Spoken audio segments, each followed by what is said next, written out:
So in my question, I'm going to talk as if time existed, but I know it doesn't. It's just easier to express it that way. So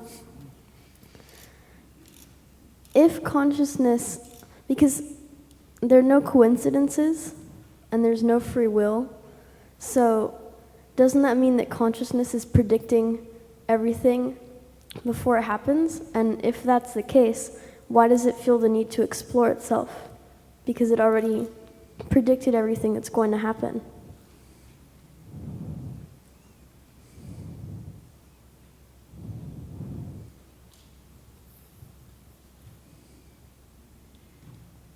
If consciousness is predicting everything that's going to happen, why does consciousness feel the need to explore itself? Yes, because you said there are no coincidences, and there's no free will, so therefore everything that happens to us is meant to happen already.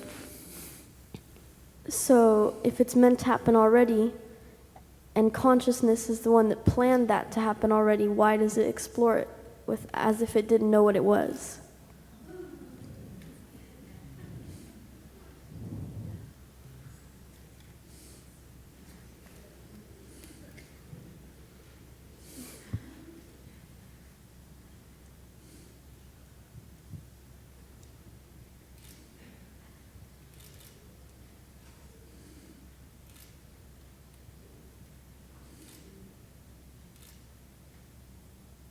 So let's imagine, I realize that you understand it's not really like this, but let's caricature consciousness.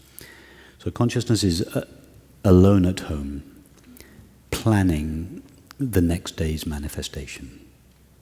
It's just a slightly rather simplistic model. So consciousness is planning manifestation, and it's alone at home, perfectly peaceful,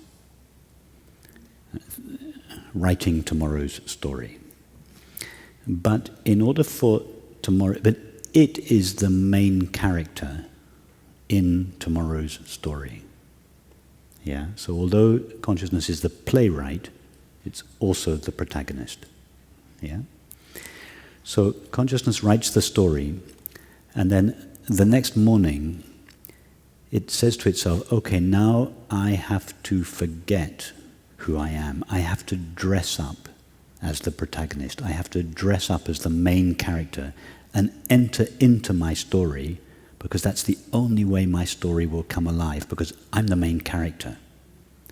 So consciousness leaves its home, dresses up as the main character, and enters into its imagined world.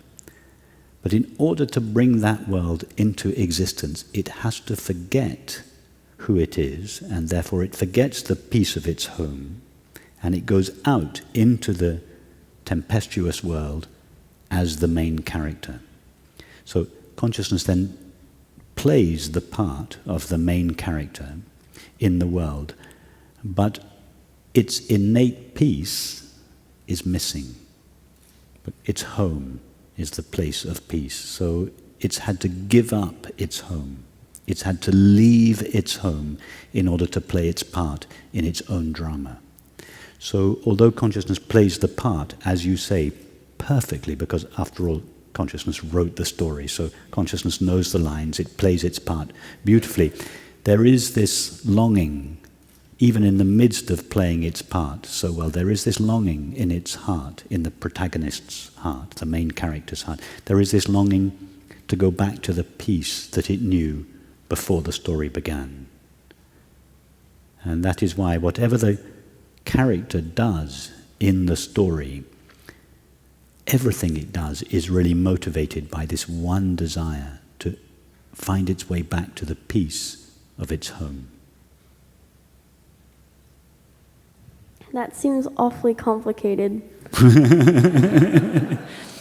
Well, why does it have to it is forget? complicated, but Alexander, you're in the middle of writing an epic with gods and demigods and people who are cut off from their true nature. And, you know, your story is pretty complicated. If you want to create a story, as soon as you create one character, and as soon as his activities, it gets complicated. But I'm not gonna... Manifestation is, look around, manifestation is complex. I know, but I'm not going to leave home and forget everything about myself to act out what I did in the book. But when you have a dream at night, Alexander, do you not forget that you are Alexander sleeping in your bed in Paris? And do you not imagine that you are sunbathing on a Caribbean beach? And do you not enter into your own imagination as Alexander, the dreamed character? In order to materialize the Caribbean beach in your own mind, you forget, I am Alexander asleep in Paris. If you didn't forget, I am Alexander asleep in Paris, you would not be able to dream the Caribbean beach within your own mind.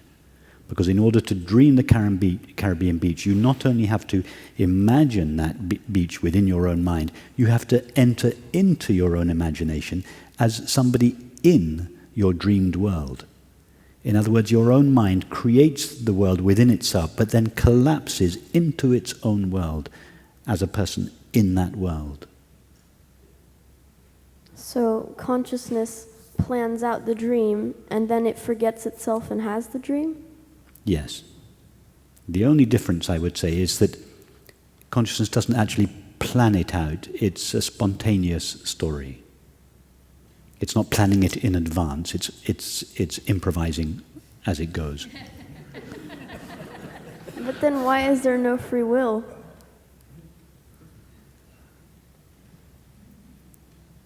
Consciousness is free to dream any dream that it wants, just as your own mind at night is free to have any dream that it wants. So your mind is free, and therefore the character that your mind becomes in the dream feels that it has freedom. Why? Because it is a contraction of your own mind.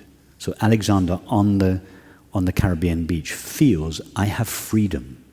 The nature of my mind is free. And he's right.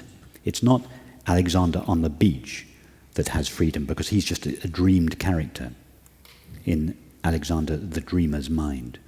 But he's right. Alexander on the beach is right. There is freedom to his mind, because his mind is a limitation of the true Alexander's mind, which is free to have any dream. So that's why each of us feels that our minds have freedom. We're right. The freedom we feel is the freedom of consciousness, which is free to have any dream that it wants. And the freedom we feel is like a fragment of the freedom of infinite consciousness, or a reflection of the freedom of infinite consciousness in each of our finite minds.